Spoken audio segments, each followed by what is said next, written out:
Welcome y'all to Let's Talk About It with Sean, DJ Reality, and your homegirl Kesh. Kesh, how you doing today? What up, though? I'm good.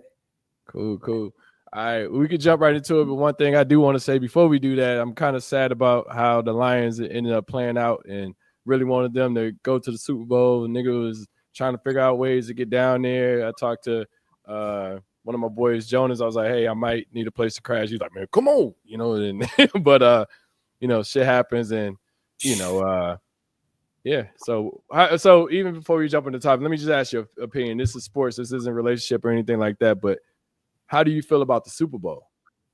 So I was really hoping we was going.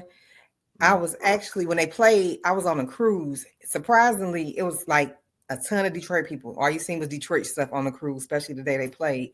I literally sat in a sports bar at 2:30 to get a seat for a game at 8:30. Oh wow! Yeah, that'd be crazy. Yeah, because like it's just weird. We show up, like we show up wherever. Like when that game was in Houston, it was people were there. Like Detroit was like people like, man, there was so many Detroit folks down here like this weekend. I was like, damn, we show up and show out. Listen, my cruise, it was a guy that I grew up on. Like I've been knowing him his whole life since his mom was. He's younger than me, of course. His mom was pregnant with him, and literally everybody and their mama on the cruise. That's when I had been on a cruise like a day and a half, 2 days, had never seen him. When that game came on, I seen him, another dude I grew up on the block with. We all grew up on the block together. We like, damn, we all on the same cruise. And he's staying in DC now. So I'm like, Detroit, bring them out. Everywhere we go, we deep. That was definitely the case. But, listen, when I say I didn't want to do nothing else that night on the cruise, I took my jersey off, changed clothes. I was like, damn, I just knew I was about to be talking shit all during the cruise. Yeah, man. But I think I'm more so now. I'm at the space with the Lions. Although I knew Ben Johnson and Aaron Glenn was gonna leave, I'm a little disappointed that Ben Johnson took so much of the offensive staff. Like, leave us somebody. You took Randall L. You took somebody else, the offensive line coach. You took the wide receivers coach. Damn, ain't nobody loyal. Like, I could see him leaving, but the rest of y'all, like, I think Aaron Glenn took 2 people, and I think he took 3. But I mean, it's a lot of good coaching talent out here. They just like the Lions learn from them in their new play schemes. The Lions can retain that and add to it.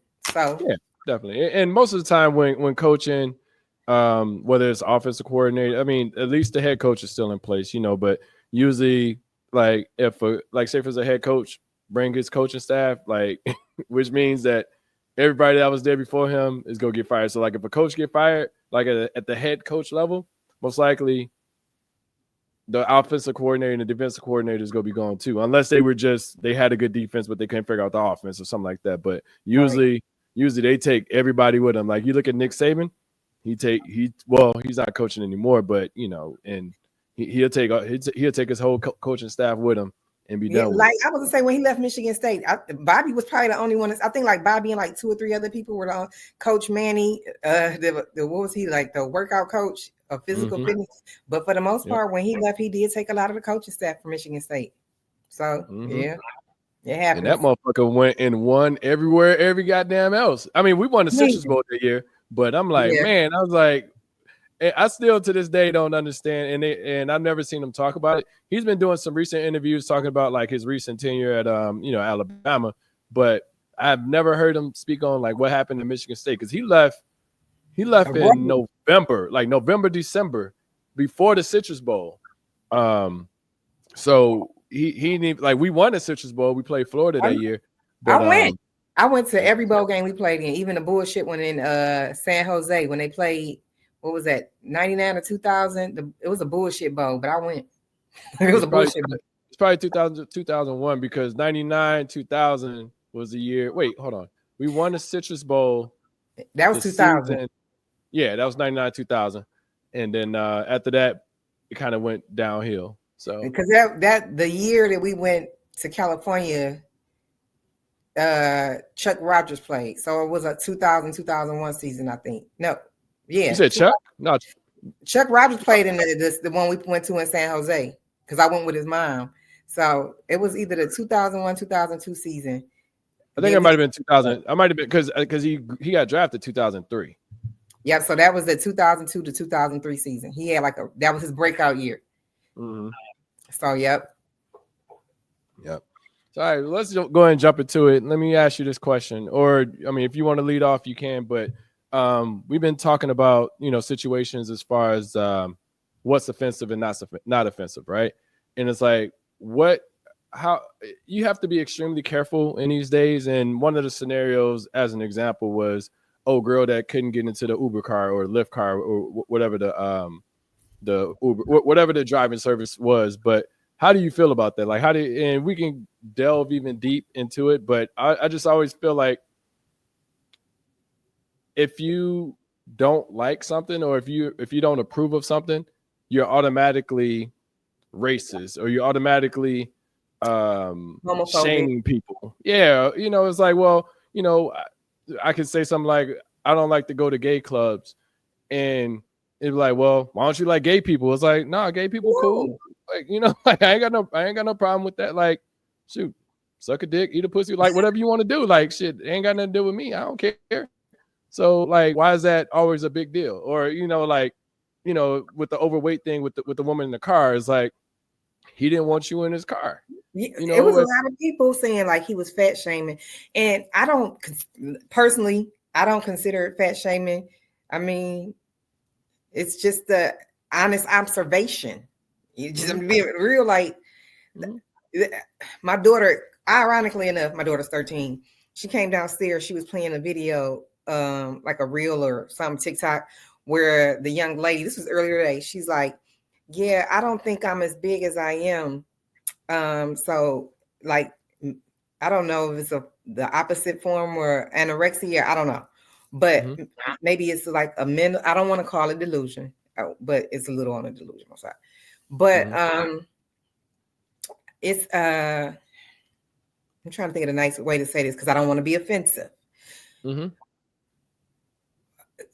People considered it fat shaming, and my response. Are you talking about with my man? Not so. In my fault. I mean, the comments that people made on Facebook after she came out that she was suing, like when people expressed that she couldn't fit in the car, other people were like, "Oh, y'all fat shaming, y'all fat shaming." No, like let's be real, right? No fat ass can't fit in the car.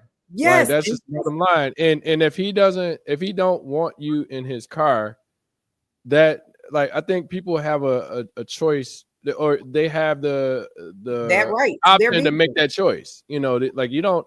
If I don't feel like, and listen to the audio, he didn't say anything like, get your fat ass on, or your fat ass go break my tires, or anything like that. He was just like, well, no, I just don't think that this is going to work out. So, and this is like I tell people, when she goes to buy clothes, and this is just being real. I'm pretty sure she doesn't go and say, "Let me go buy a small," because she knows she can't fit it, right?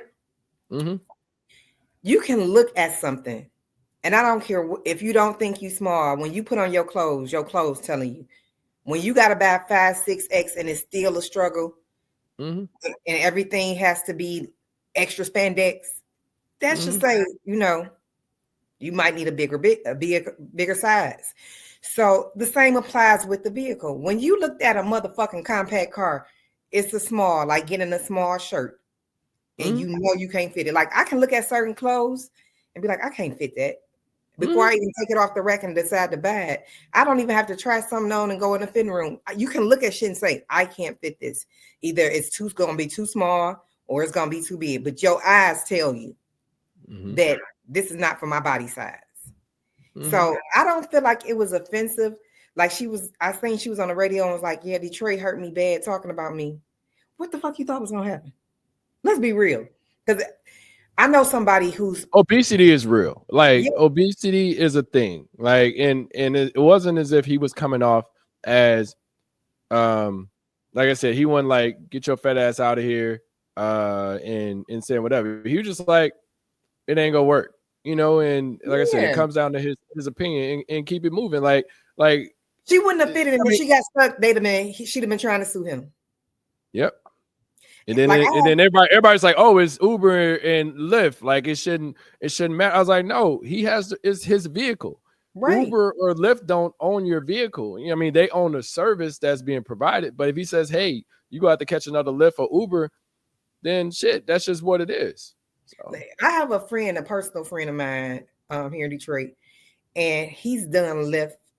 He does Lyft and Uber, but he's given her a ride before. He has a Suburban, and he was like, "The bitch is." I'm sorry. I mean, it's okay. So he was like, she had a struggle and fitting comfortably in his truck, and he has a Suburban. Yeah. He was like, and I had to help her. He was like, shit, after she left, I was worried about my car and I got a truck. And I said, like, to me, and I could be wrong, I feel like the lawsuit a waste of time because whenever you order Lyft and Uber, your ride history is there, right? Mm-hmm. So your ride history says, okay, out of 100 times she's ordered Lyft, she's got XL 75% of the time. You knew damn well you couldn't get in this goddamn car, a compact car. But I don't get it though. So with the information that you just provided, it's like, well, why would she order a smaller car if she's used to order? Like, was there a reason why she ordered a smaller? Like, because it was $3 cheaper? Or like, I mean, she's a rapper. She's supposed to, spitting bars in these streets. Like, why is she not? Have you heard her before now? I've never heard of her in my life. Exactly. Yeah. That let you know she ain't got. She's a rapper with, not the best financial pacification situation. But everybody an entrepreneur, and and I'm like, well, like, do you cut grass, or do you you just like, what does that mean? Like, do you do hair? Do you do nails? Do you cook plates? You know what I'm saying? But like I said, I don't know. I've never heard a bar from her, and like I said, I'm a little older, not older as in not of knowing what's out there, but I'm older like.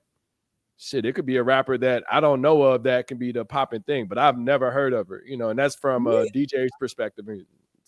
So I just, it's like, I think I don't go out to Lyft or even when my DoorDash come with my camera recording. I really think it was a setup for a money play. Like, I just don't feel the way the audio sound, especially from her, it seems like it was an intentional wordplay situation to get a payday. And the rim of reality, if they go to court and they bring his car and she try to get in and then she gets stuck, that's all the evidence they need. Like, this Detroit, you know how many fucking potholes here. He hit a pothole, his brakes, tires, suspension, and everything else is gone. And I like that you mentioned that. It could have been a play for attention because we're talking about it. It could have been a play for getting people to listen to your music if no one is, like I said, I still don't know her rap name. I just know it's the big girl that couldn't get in the Uber or the Lyft. And you in Atlanta and you from here, so you don't know. I've never ever heard of it, but and you're a DJ. Right. And some people are like, oh, well, let's see what kind of music she got. So she could have used it as a play for that because it hit national news. I mean, I've heard it on like all the news platforms, even as worse as CNN. I'm like, geez, like she's getting the attention that she's asking for. I mean, the court case, I mean, that shit is dead. Yeah. I mean, as a person with their own car, they can refuse to give you a ride if they don't feel comfortable. And that's the bottom line. Like, I may not, like if somebody gets in and they got a gun on their holster and I see them about to get in, I'll lock my doors and say, hey, catch another Uber. Am I shaming a person that's carrying a gun? No, but I'm being protective of myself that they may shoot me and take my car or whatever. I don't know, so. And I listen, this is a couple of months ago. I was in Virginia and the Uber driver didn't like my tone. Because I'm like, oh my God, you got a bunch of stuff in your trunk and we taking luggage. I'm going back to the airport. I'm like, oh my gosh. She's like, you know what? I'm canceling this ride. I don't like your tone. Well, you don't want to drive in the car and you never know who you picking up. So your trunk should be empty. But you living out this motherfucker. So I was like, oh my God. Like how we gonna you saw the destination that she was going to. So it's kind of like, damn. And my whole thing was, I didn't get mad and say, oh, she discriminated against me. She declined my ride because she didn't like my tone. I could have been like, oh, because she's white, she's racist because she didn't decline my ride. No, okay. You didn't want to take my ride. You cancel it, fine, order another one. That's simple. Like, I could have easily been like, oh, she's racist. She didn't want to talk. She didn't want to take my rag because she thought I was an angry black female. No, she just, that was her right. She didn't like my tone when I said, oh my God, that's her right, her car. Okay, keep it moving. Everybody gonna want to sue at this point if we find everything offensive. That's like, for me, people think offensive is only when you call somebody fat, right? It could be offensive. Skinny. I'm small. Yeah, I'm small, and people be like, you know, I was a little bit bigger. Like now I'm like 130. I used to be like 150. When I lost weight, people was like, oh, you getting skinny. Okay, bitch, you getting fat. Or you need to be skinny. Right. I told somebody one time, I said, I got the problem that most people won't and that you need. I've told people like, oh, you losing weight. I said, you need to. Like, if you don't get offended, especially when you don't talk about me if you're not comfortable with being talked about. Yeah, so they got offended when I said, they said it to me like, oh, you getting skinny. I said, you need to get skinny. So like, don't be offended when you say something that you don't think is offensive because you're not calling me fat, you're calling me skinny. You think that's acceptable, that when I call you fat in a low-key way, or our wordplay calling you pleasantly plump because you thought it was okay to call me skinny. No, now it's offensive. Nah, bitch, no, it's not. Go in the gym. Just like you told me to eat weight, come get some food. Baby, you should go stay away. Because by most American terms, I'm healthy. I'm healthy weight. Maybe a little bit obese by white people terms, but you know, like, no, but look, I've caught it. To me if you don't want me to say it to you, so it's going to be offensive both ways. Yeah, but say I've caught it, you know, from losing weight, and people are like, oh, you go get too skinny, blah blah blah. I'm like, well, you know, it's okay. Like, I'm not unhealthy. Right. I'm not on crack. I'm not on coke. You know, so what does it matter? Like, you know, because I even incorporate, you know, the whole workout lifestyle into like going out. So people say, hey, let's go here. I'm like, hey, I'm gonna run to the gym. I'll meet y'all over there. You know, and people are like, why you gotta go to the gym all the time? It's like, because it's a lifestyle. It's how, like, it's what I do. What I do, you don't have to agree with. You know, and it's okay. Like, we all a little older. And that's how I live. Like, I don't live my life based off of your preference. Like, people say, hey, let's, like, shit, I'm at the ilk. I don't even, you know, be out past like, I mean, I'll be out late sometimes, but I don't be out technically past like 10 or 11 because I know I got to get up for work in the morning and all that shit. You know what I'm saying? So, and most of the time I'm doing morning workouts. So people be like, oh, let's go out and do blah, blah, blah. And I'm like, all right, well, if we go out together and do this, then you going to the gym with me in the morning. You know what I'm saying? Like, oh, well, no, I don't want to do that. I'm like, all right, well, shit, I ain't got to do this shit. Like, I don't necessarily feel like doing the things that you're asking me to do, but I'll do them just to maintain relationships and build, but build with me over here. Like, be on the health side. Like, if I'm right. Because I'm not going to want to get up in the morning. So if you get up in the morning with me, then that's more motivation for me to go with you that night. So. And then I think, like, especially in this day and age of social media, everything is offensive. Like, I know I tell people this. Well, I try to get rid of most of the people that support Trump on my timeline, but it's a few still on there, and they get offended by my posts when I say things, when things happen. Recently, the tariffs and the DEI and even now, they shut that shit down quick. Yeah, in the Department of Education, like, I've made posts to people, and it can be offensive, and I'm okay with it, because you can that button is unfollow, block, because I've tried to block everybody that I was a Trump supporter, but clearly I missed some.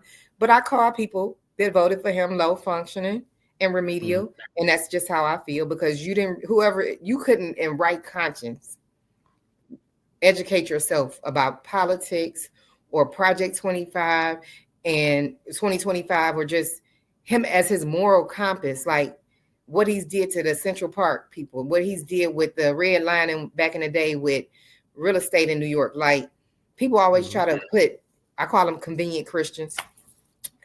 Oh, they don't want to deal with the lesbian, gay, transgender community.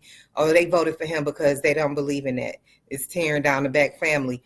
Man, all these gay men tearing down the black family. No, gay men are not tearing down the black family. It's the black men that having all these goddamn kids with poor penis management and ain't taking care of none of them. He's worse than the gay that don't have none. I like the PPM term.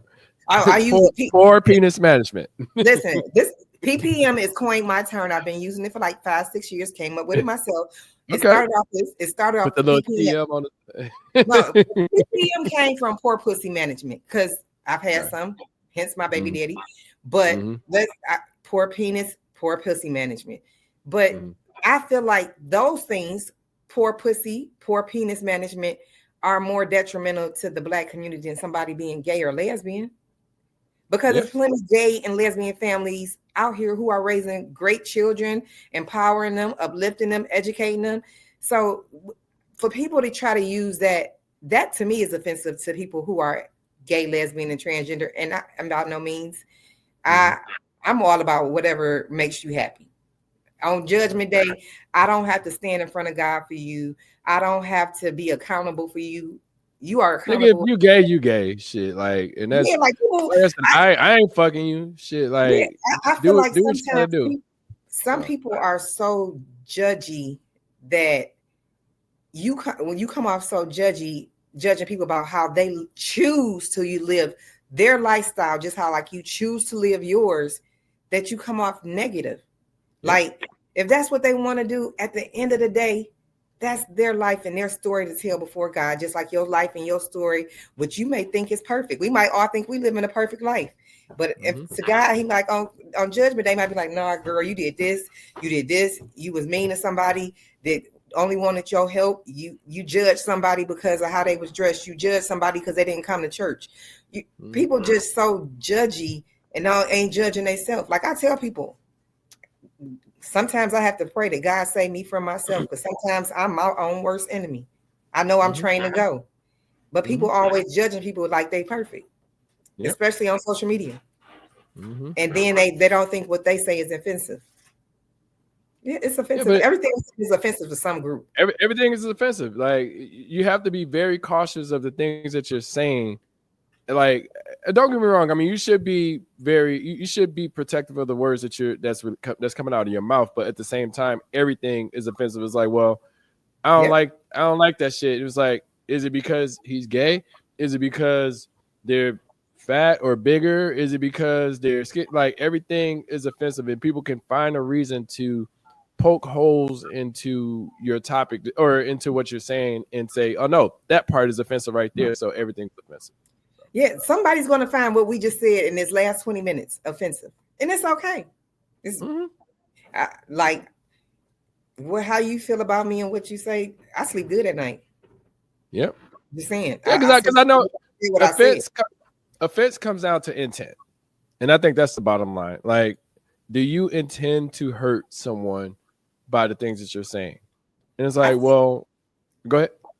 I think that's a good way. I think the intention, because sometimes I intend to hurt your feelings. Sometimes I intend to go to hell and look Satan in the face with a smile and dog walk the fuck out of you. I know my intentions when I start arguing. Sometimes when I argue with people, I know my intentions. And then I'm trying to hit those nerves. I know what I'm doing. And then sometimes it's like, even when people's intentions are to be mean to me, I don't give a fuck enough. I don't give a fuck enough. My daughter like me, my mama like me, my nigga like me, my brother like me. I don't care. Like, you can want to be offensive towards me, and I'll ignore you. Like, I have mental funerals all day. I sleep great. I'm happy with myself, and that comes with confidence. So sometimes you may say something to me that you didn't even intend to be harmful or offensive. That wasn't your intent at all. But because I might have some issues with myself or some lack of confidence, or I'm uncomfortable about something, what you intended to be something nice could be accepted offensively because I'm not confident in myself. Yep.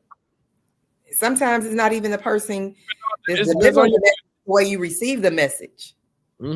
Sometimes we receive it with a closed heart and closed ears because we're in a space where we're not happy anyway.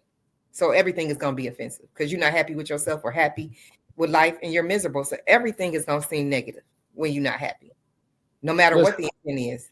Listen, I was in Houston this past weekend. I was hanging out with my nephew and my niece. My nephews and my niece. And I told my younger nephew, I was like, what you said hurt my feelings. He's like, well, Uncle Sean, you could have did blah blah blah. I was like, well, no, the way that you said it, I was like, I broke it down to him. I was like, I've never said no to you, and don't get me wrong. I mean, they have life lessons, but I was like, what you said hurt my feelings. He's like, okay, Uncle Sean, I'm sorry, I didn't mean to. And I was like, How old okay, and is I'm he? How old sorry is if he? 6 years, just turned 6 years old. You Oh, know, but for him to understand that part of it, and like I said, he didn't do it with intent, but I kind of took it as because he was like it was something silly. I mean, I wasn't like hurt, but I had asked him for something. He told me, no, Uncle Sean, I'm not going to do that. I'm like, whoa, like y'all been asking me to stay up all night and hang with y'all all day, and I'm tired, my back hurting. I done jumped on a trampoline at Urban Air for damn near 30 minutes an hour, just having fun with y'all and stuff like that. But then you tell me no, and I'm spending money on you too.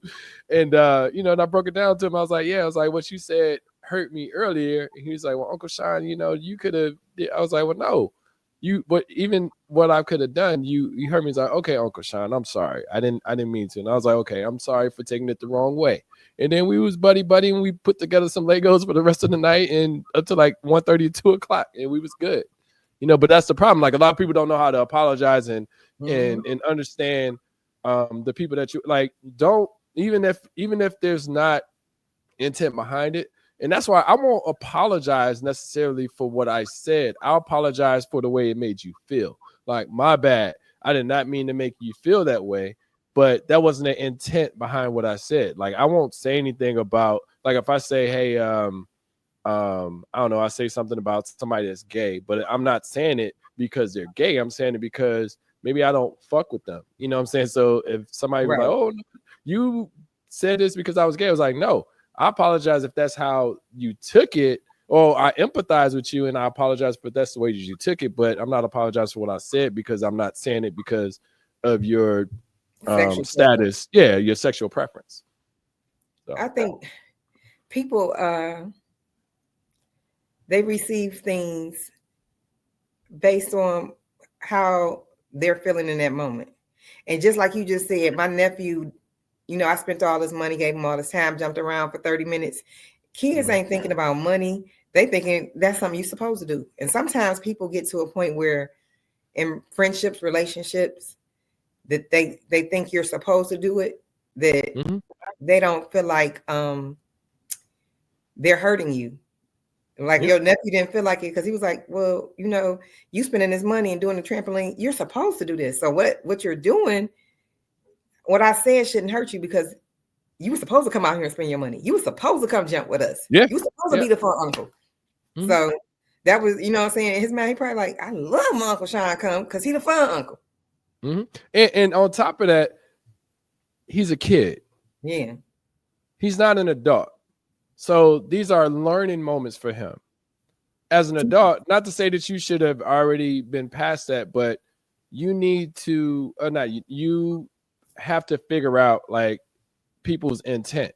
Like I said, his intent was to because he was mad because he was ready to go and he was tired, so he was being more mean than what he normally would be. But I was like, well, yo, like I came here strictly to hang with you all because I love you, and I'm spending money. I done spent $1,000, like I done spent money coming down here just to spend time with you. And I'm like, wait a minute, no, like Uncle Sean can't have none of your pop. And I don't even drink pop, so it's just little stuff like that, right? I was like, hold on. Like, you can at least say, well, I don't have that much left, but and I'd be like, oh no, I don't need none of your drink, Austin. Or AJ, I'll be fine. But so I have a question for you. This is a sidebar from what we were just talking about, but I'm re-spinning it back. What do you talk about politics, or what do you feel about what's going on in politics and how people, not necessarily Trump, but how people are interacting with each other on social media in regards to it?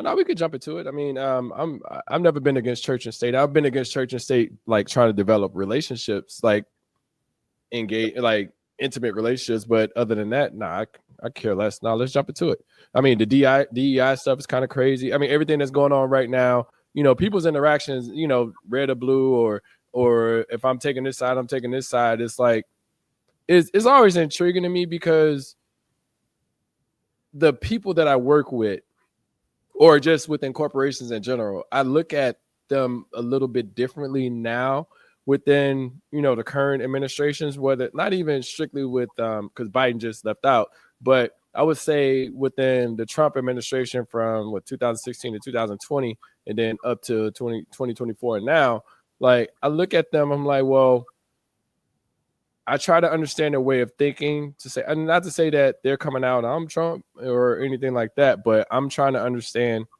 from a political standpoint, like, do I want to work with these people, or do I have to figure out ways to engage or integrate within the environment?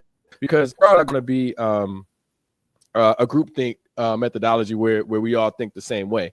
But at the same time, I still get confused on when you run on certain platforms or certain ideals that you're like, you know what, I'm going for that, and I'm like, well, like I try not to have my biased opinion to say, well, because I feel like honestly, in the whole politics thing, even if it's with Trump, the Democrats screwed the pooch. They fucked up, and they didn't build enough allegiance for people to even consider Kamala a worthy candidate. So, and she still got a good amount of votes, but So I have two things to touch on from what you said. So the first one is I totally agree with you about the Democrats and the allegiance, because to me, Biden shouldn't even consider running a second term. And then you waited so late to drop out that you really didn't give her adequate time to prepare her campaign. Yep. She was already at a disadvantage because she didn't have adequate time, one. Yep. Two, she's already at a disadvantage because she's Black, and she's on top of that a woman. So I do feel like in that sense, the Democratic Party failed us, because somebody should have told Sleepy Joe that no, a second term is not an option. You didn't do good the first one, so let's just be honest. And I'm a Democrat, but he didn't. Like, let's be real. But going back to the second thing you touched on, about how you deal with people, given what's going on and looking at them. And I literally thought about this yesterday. I was talking to somebody, and they were like, well, DEI didn't affect me, so I don't care about it. I didn't get a job because of DEI. I said, do you think your job said when we hired you, oh, we hired you because DEI? No job is going to tell you that, first of all, dumbass. At all. Yeah, like, come on. I mean, it's similar with affirmative action back in the day. Like some of us needed that shit. Like we couldn't get in. I remember affirmative action. I remember it was like maybe 2002, 2001 when they got removed from Michigan State, and I was like, damn, like that was the first time I saw something like politically change the campus, like saying, well, no more affirmative action. I was like, damn, like, so now what are we going to do? But things could. You go ahead. I'm sorry. The thing about it is, people was like, well, it don't affect me. Technically it doesn't affect the 4% Black people. It's not just Black people. No. What I'm saying is, like, people keep thinking like it's only impacting us. It's impacting we're only 4%. Everybody. Right? Yeah. It is actually benefiting white women the most to have DEI, and they were the main one. They like voting for Trump, and it's actually affecting him cutting it more. But for me, with what he cut with the Trump cut as far as like the holidays, why the fuck we still got Christopher Columbus Day? I don't even think we should have 4th of July, actually.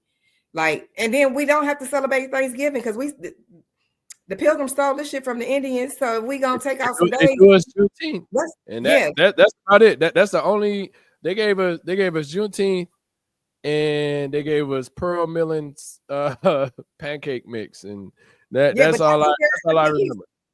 I think he's actually trying to do away with Juneteenth now. MLK and Juneteenth, Pride Month, Women's History Month. It's a couple of other ones, but those are the ones I can remember offhand. But back to what you were saying earlier, it made me look at people different, because someone was saying, well, I don't care about DEI because it doesn't affect me, right? And then I said to them, now I see why you voted for Trump. And they said, why you say that? I said, because people who don't care about other people, or who don't care about the masses or helping or blessing other people, and they only consider their self, which I consider to be selfish, just because it didn't affect me. Like, say DEI didn't affect me, I wouldn't even really know, because they're not telling you, oh, Keshia, we hired you in corporate America because of DEI. No, they're not gonna tell me that. But it may be somebody I know who's That it affected impacts. Yeah. and it impacts. And I Yeah. can't be that selfish with myself to say, oh, because it doesn't directly affect me, it's not a problem. But it made me look at somebody's thought process like, now I see why you voted for him. And now I see why you by yourself and you can't, nobody wants to be bothered. You can't keep a friend. You can't keep a man. You can't, no, now I see why. Because you're only thinking about yourself. So nobody wants to be around you. So you have to be by yourself. Because people, even with Trump right now is really only thinking about those people who are in his tax bracket, billionaires. So when it bothers me to see you niggas. I'm about to piss some people off and I'm okay with it. You have $1 million, or let's say you have a job that makes 250,000 or whatever. I make great money, but I'm not like, oh, Trump making me wealthy. Trump benefits me. Okay, if he benefit me, but he not benefiting my friends or the people around me, I don't give a fuck. One, but two, most of you motherfuckers can't even get on the same block in the same room. And Trump, man, even with $1 million to some of you niggas, you still a black motherfucker with a couple of bucks. He don't give a fuck about you. You can't sit at his table. When none of his decisions to help the rich, you're not included in them. You might think you're wealthy or you're successful, but you're not Elon Musk. You ain't Jay-Z. And Jay-Z, I mean, people that's 20, 40 million is nobody to Trump. You look at the people that he's around. Mark Zuckerberg, Elon Musk. Most of the people that he's around are billionaires or probably at least worth 100 and 200 million. He not talking to us. All of his policies are not for regular people or basic millionaires. They're for people with like $250,000. I mean, like a $250 million. I'm sorry. Like, no, you. No, look at it like this, right? And I'm gonna give a simple scenario. And this is something I had to learn as far as empathizing with other people, right? And this goes to DEI, any other situation out there. You know, I used to think, well, you know, because some people do take advantage of the situation, but then when you look at the bigger picture, they're not. Like when I'll hear about a family member that get $800 worth of food stamps, right? They get $800. I'm like, damn, I would like to have $800 worth of food stamps. Why did they get $800 worth of food stamps? But I make six figures. I'd rather have six figures than make $800 worth of food stamps a month. Like, and I'm saying that as in programs are built based off of the scenario that you're in. So these scenarios are meant to make it easier for you in life. Like I remember, I can't remember the name of the program, but it was a program that was at Michigan State. Magic. And was it Magic? No, it wasn't Magic. It was a program. It starts with a C. I can't remember the name of it, but I remember my boy Chauncey was in it, and boy Chauncey, like he didn't come in with a higher GPA. He came in with a lower GPA, but it was to bring him into it was a I know but I can't think of the name of it. It starts with a C. I can't think of the name of it, but it was making it able, and it was almost a part. Well, it was a part of the affirmative action thing, but it got him into Michigan State with a lower GPA. And you know, he graduated. He's been successful. He's back in Muskegon doing his thing with his family, married, and all that stuff. And I look at him directly and notice that if he didn't have that ability to get in, not to say that he may not have figured it out, but just understanding that he was able to take that and be able to be successful with that. So it's like, it's always weird to me that, I mean, because sometimes we look at people and we be like, why they get $800 worth of food stamps? I mean, you look at the math on that, that's like $9,600 for the year. You know, that's like less than $10K just for food. You know what I'm saying? Like, I'd rather not have that and have my salary and be okay and not have to worry about, because I mean, I'm like, damn, I was like, damn, I want some more food stamps, but then like, I don't want to be in a scenario that it takes to get $800 worth of food stamps and no job or however it works, you know. And I'm saying all that to say that we have to be careful and cautious of not saying eyeing people's pockets, but just and this is from a global standpoint of from the DEI perspective, like when you said your friend was like, well, I don't need DEI and stuff, but people do. Yeah. And I don't look at people to say I don't look at people anymore.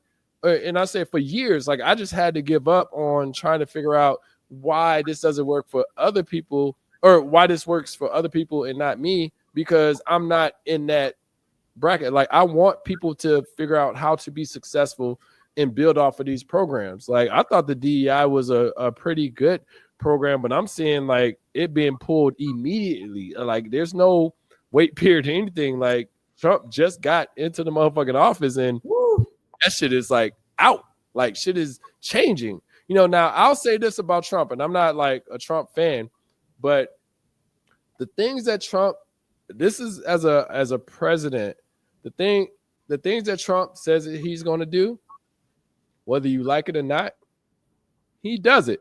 No, I'm gonna disagree with you because he said he was gonna lower gas prices, he was gonna lower groceries, and so far he ain't did shit but make them worse.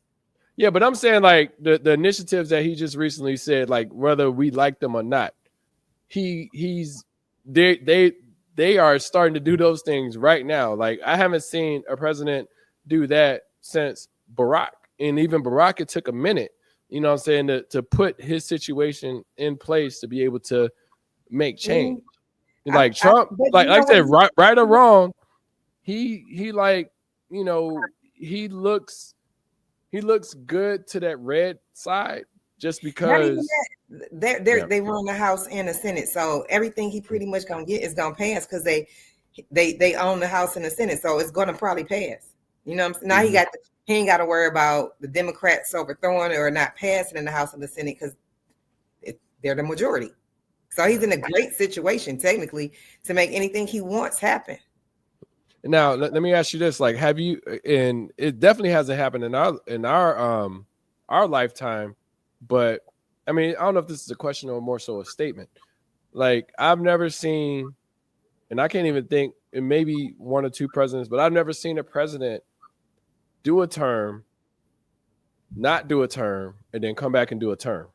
Nope, I haven't. Like that is like it's crazy. Making. Yeah, that is crazy to me. Like I've never, and I'm talking about somebody of his ilk, of somebody that people really don't like. We'll say, oh, I don't fuck with Trump and stuff like that, but there's a lot of people that do, which is crazy to me. You know, well, I'm gonna tell you what I think he would campaign wise.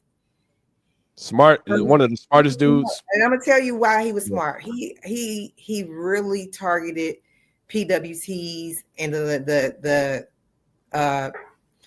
and poor black people and people who are low functioning or something. I don't know. I'm just gonna, that's what it is. But he targeted the right audience. And I hate to say this, people are more chauvinistic than they are racist. Because listen, that's fair. And I say this to say, both time Trump won the presidency, he lost to a woman. When he ran against a man, he lost. We would rather, not we, but Americans would rather see another white man, no matter what he does or how he is, we would rather see his face than a woman's face in office. He's only beating women. We are more chauvinistic than we are racist. Even black men, just some of the black men on my post that voted for him, I could see it though, because of how they talk about black women or how they treat black women or how they treat women in general. I knew they wasn't voting for no woman. I just based upon how they post about women or their thought process or how they treat women from what I've seen. So to me, back to what you said about the Democrats, just knowing America and the campaigning and just how things work in America. And after Hillary lost the first time, we probably should, I hate to say it, they probably should have put another man against him of any color. It'd have been, it wouldn't have worked. So, and only reason I say it wouldn't have worked, and like I said, I can't speak because, I mean, shit happens and he's a motherfucking president right now. But I'm saying there wasn't enough time to find, and that's the thing, like, this is Joe Biden. Like, I'm not going to, like, say it's Joe Biden's fault, but it's Joe Biden's fault. It is. And it is. And I'm saying that like there was not enough time to build up another candidate. Like it's weird if you really look at it, because you got Barack. You can't, you can only run 2 terms. You put Barack, if you could run 3 terms potentially, you put Barack up against Trump, Barack is winning all day. Yeah, it's just, and it's not like Barack could just come up there, drop the mic, and be like, "Yo, see y'all the polls, my niggas," and that'll be it. He ain't got to debate them or nothing, Like, and one thing I noticed in this election run, or when they were running campaigning, when they were campaigning, is that Trump. People don't realize this. Maybe, I mean, I guess some people may peep game or whatever. But when Trump went up against Kamala in the first debate, he didn't do that well. So what did he do? He stopped debating. Yep. He's like, I don't need debate no more. This is only hurting me. So, I mean, because Trump, no matter how you sell it, like Trump understand, like he has I don't know who's on his team, but his team is immaculate, like to the point that you look at it from the standpoint, it's like the Walmart philosophy, right? When Walmart first started, Walmart wasn't everywhere. Walmart wasn't in Detroit. Walmart wasn't in Michigan, Muskegon, Grand Rapids, nothing like that. Walmart wasn't in the major cities. What they did was they went into all of the smaller cities surrounding the major cities. The major cities wouldn't allow them in. So Hillary was winning, Philadelphia, but she wasn't winning, the smaller cities around them. So it's like all red around it, but then you'll see the one blue in Philadelphia. So, she fucked up with Wisconsin and Michigan and Pennsylvania, and Kamala didn't mess up as much as Hillary did, but we tried to, and I hate to say we, but it's because that's who I was voting for. That's who I was looking forward to winning, is that we tried to do a similar formula that Hillary did, tried to learn from specific Hillary mistakes, but yet it still didn't work because you were almost pandering to people. You were trying to get the vote. It's like, nah, like when you're confident and you have enough time to develop your platform to make people follow you, you don't have to, like I feel as if Kamala, and I think Kamala is dope. I feel as if Kamala expected to be able to debate Trump more to sway the vote. Yep. And he killed that. Yeah, he was like, nah, this shit ain't work for me. Fuck all that. Like her numbers increased when they debated. He did horrible. And he said, somebody was like, nah, we better not do that shit again. Yeah. People in his camp was like, kill that. Like, nah, we need to stop. Know what? He really, what he did, he really appeased and connected with Christians. This campaign season 2, he touched on the abortion stuff. He touched on homosexuality, and some hard Christians don't agree with that. So he appeased those people, and he made sure to get the people who don't like immigrants, and it was so crazy. I was just talking to somebody. I said, when we were thinking, I'm gonna be honest, even me, people were thinking when we thought immigrants, we were thinking, or I'm not going to speak for everybody else. We're thinking he's only coming for Mexicans. Nope. Guess what? Them Haitians in Miami and them Jamaicans, them Puerto Ricans down on the East Coast and down in Atlanta, even in Atlanta and Memphis, he's not just coming for Mexicans.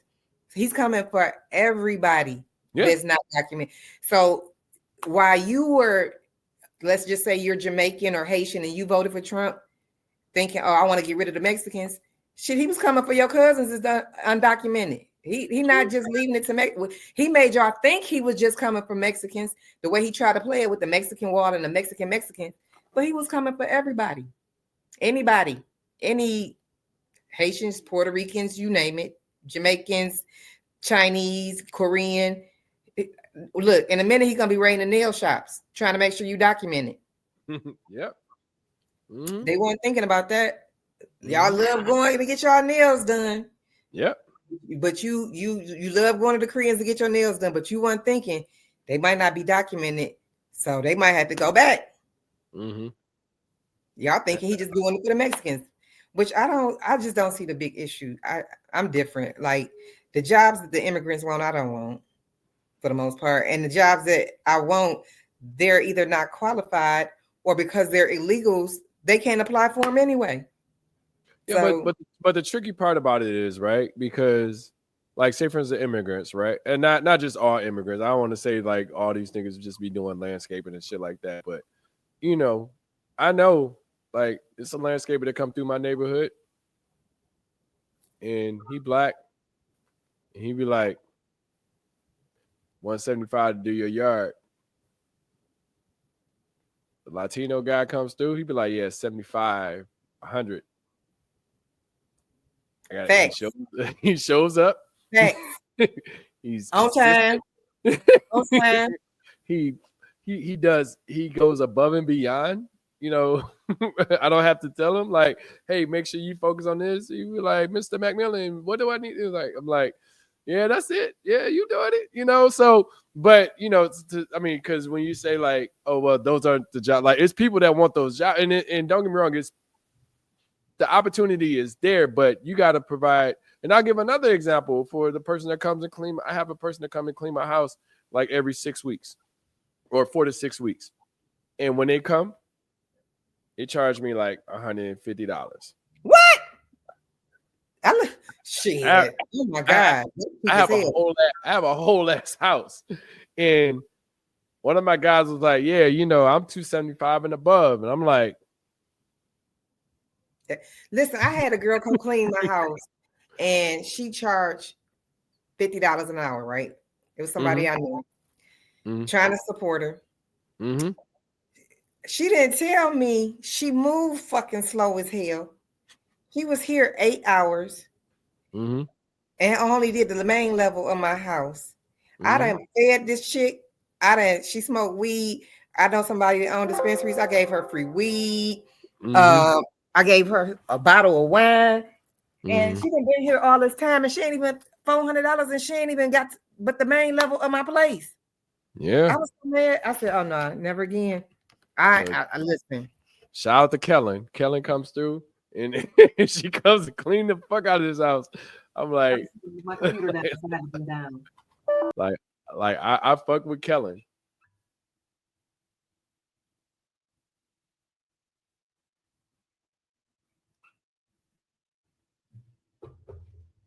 We're having technical difficulties.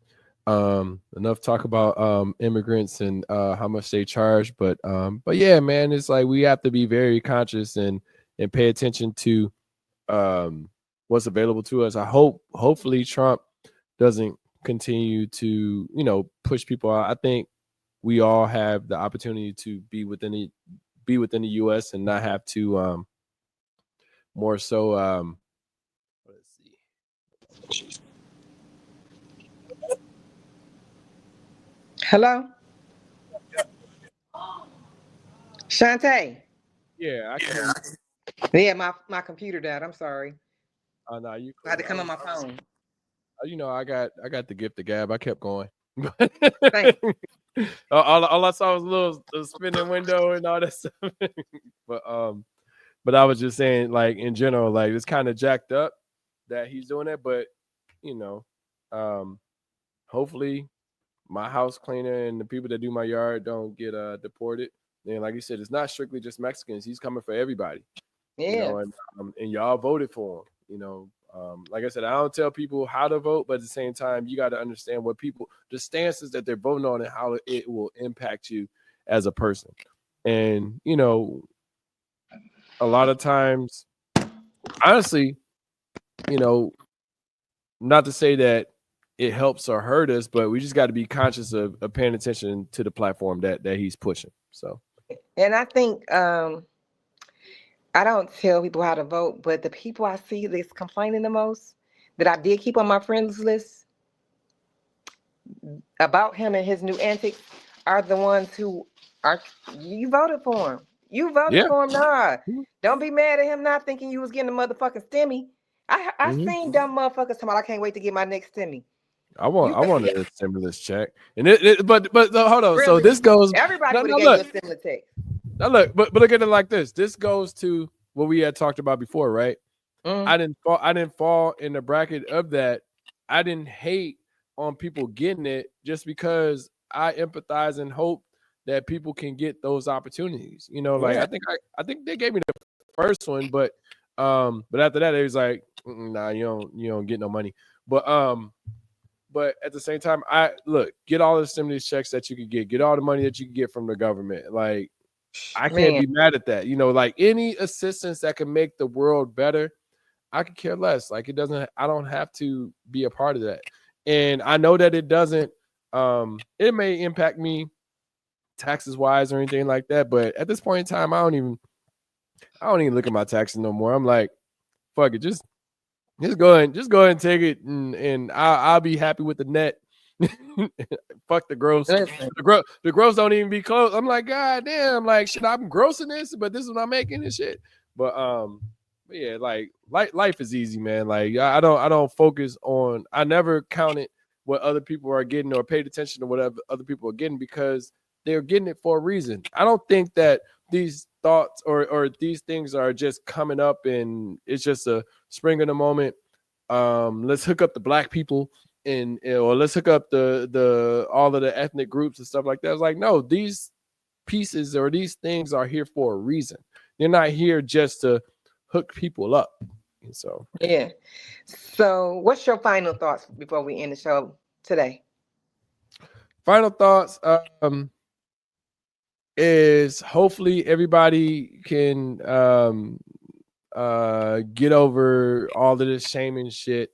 I don't think it's gonna happen, you know, from I feel like it has lessened where it's not as much of an issue as it was in the past as far as, you know, gay shaming or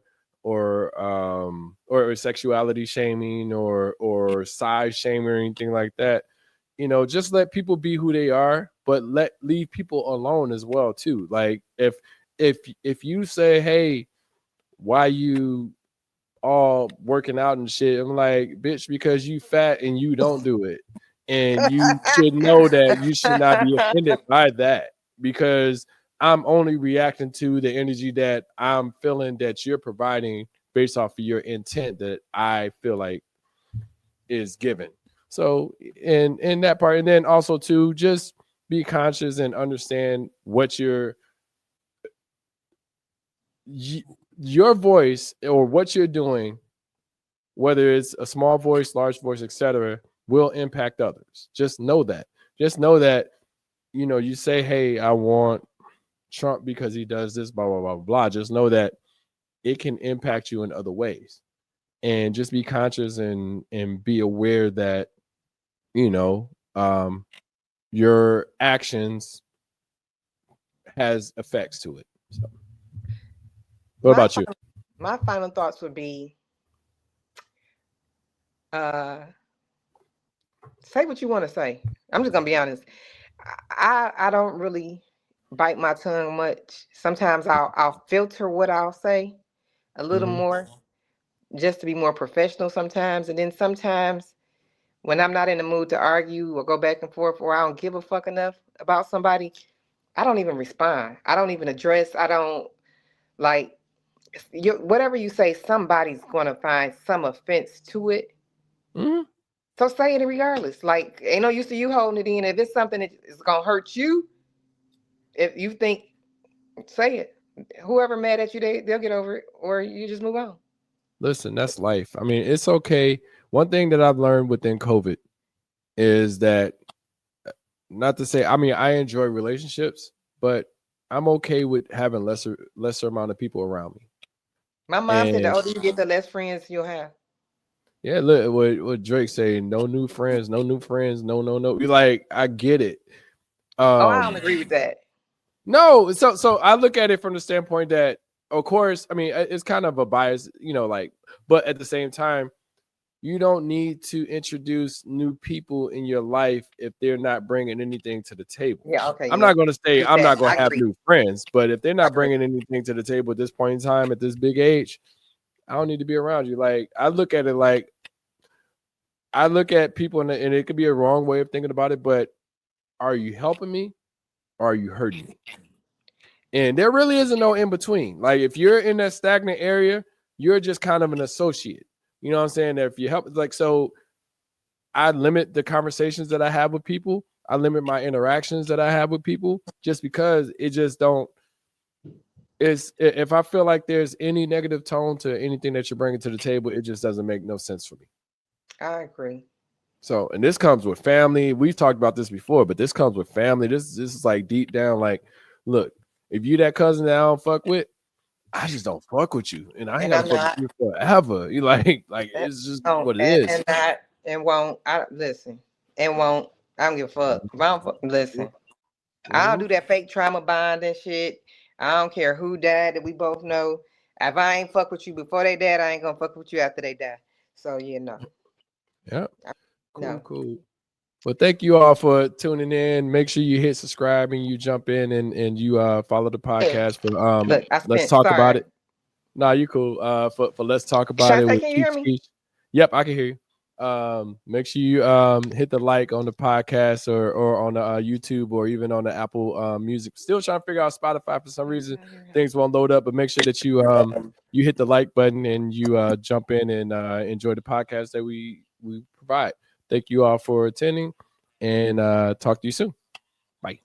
Thanks for tuning in. All right, talk to you soon. Talk to you soon. Have a good one, babe. Yeah, you too.